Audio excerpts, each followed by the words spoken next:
Nuclease comes in and splits the DNA in half. DNA polymerase then helps to build what's called the complementary or the daughter strand. That's what we're looking at when we come over to here in this image on slide 11 is that I've got DNA, I use helicase, I split it apart, and then DNA polymerase will build the opposite side. So it's taking a sugar and a phosphate and binding them together. Then it adds a nitrogenous base to it and sticks it onto the parental strand. Then it grabs another sugar phosphate, another nitrogenous base, and sticks that onto the parental strand, and we go all the way down the sides until we have completely copied each of our two parental strands. And now what you have are hopefully two identical DNA molecules. So far so good? You guys okay with that part? So the parents only bind with the DNA. That's the A's and the T's, exactly. That's what we mentioned over earlier. All right, then you have something called STRs, the standard repeating units. They are just parts of your question. Why is it that DNA has T's and A's connect to each other, respectively, but mRNA connects to has T's connect to A's, but U's connect to A's, but A's connect to U's in the product? It's probably, that's a good question. We don't really, there's actually not a real answer in terms of why does RNA use a U instead of a T. It may have just been, we do think that RNA was formed first. So maybe when RNA was formed, there were no T's around, well, that's many of them. And it was more common to find this molecule called uracil. That's the best guess I can give you. The question is who knows. And it's sort of like, why do trees have leaves? We don't really know the actual answer to it.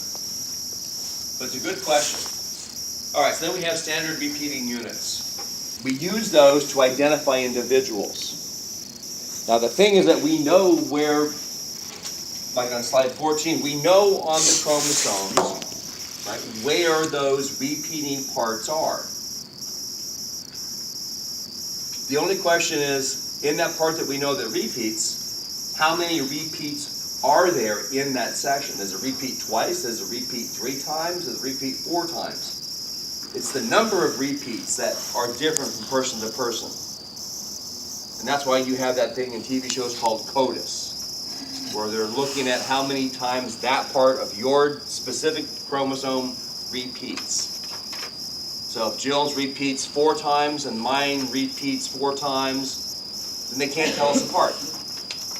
But if hers repeats 3 times and mine does it 7 times, then they know we're 2 different individuals. It's the number of repeats you have to look at.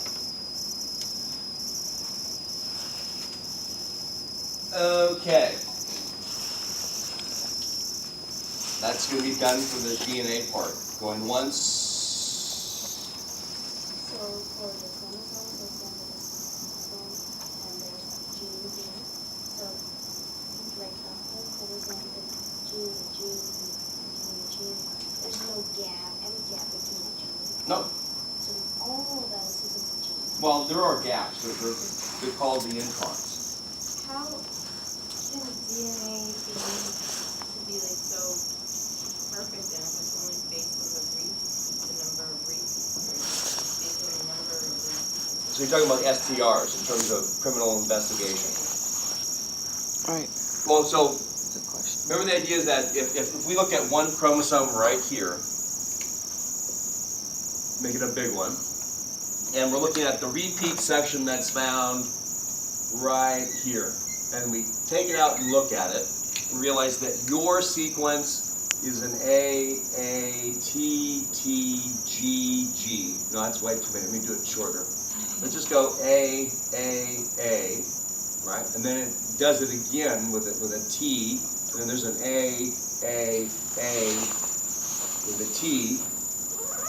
Keep this right yet. And then another, right, A, with a T. And it does it 3 times. If you look at mine, all right, then we'll do mine. Look at the same region, and John has the A, It would be T, different code. A, T, A, you've got 3, I've got 4. It seems But what like if we both have 3? they're like, yeah, so, you know, she has 3 and she has 4 and he has 7, but then what if I have 4 again?